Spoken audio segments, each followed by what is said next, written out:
आगे बढ़ो, आपको बताएं सादिकाबाद में जमात इस्लामी खवातीन विंग की जानिब से महंगाई के खिलाफ एहतजाज। सजावल पुल से लक्कड़ मंडी चौक तक महंगाई के खिलाफ रैली निकाली गई। शुरा कहते हैं हुकूमत अवाम को रिलीफ फराहम करने में नाकाम। रैली का हवाला जानते हैं नुमाइंदा रोज न्यूज़ अब्दुल सलाम कौरी से। जी बिल्कुल, इस वक्त मैं मौजूद हूँ सादिकाबाद जो है लक्कड़ मंडी चौक पर, जहाँ पर जो है खवातीन जो है जमात इस्लामी की जानिब से बहुत बड़ी एक रैली निकाली गई, एहतजाज किया गया महंगी मसनूआत पेट्रोलियम मसनूआत के हवाले से। मेरे साथ खवातीन मौजूद हैं। जी बताइएगा, जो आज का एहतजाज है, रैली का क्या मकसद है?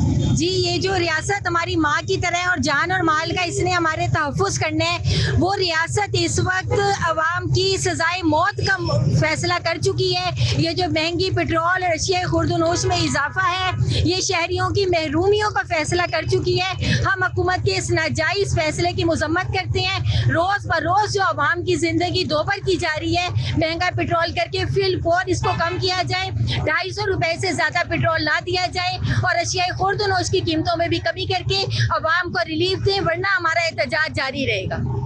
जी बिल्कुल, जैसा कि खवातीन का यही कहना है कि रैली का आज का जो मकसद है निकालने का वो यही है कि पेट्रोलियम मसनूआत की कीमत में आए रोज़ जो इजाफा किया जाता है, जिससे जो है रोज़मर्रा की अशिया, खाने पीने की चीज़ें, बिजली के बिल और उसके अलावा सुई गैस के बिल के जो है इसमें मुसलसल इजाफा हो रहा है, जिससे आम जो गरीब आदमी है उसकी जो है ज़िंदगी जो है मुतासर हो रही है। आज की रैली का मकसद यही है कि फौरी तौर पर जो है पेट्रोलियम मसनूआत की कीमत कम अज़ कम जो है वो 250 रुपये की जाए, ताकि आम आदमी जो है अपनी ज़िंदगी जो है वो अच्छे तरीके से गुजार सके।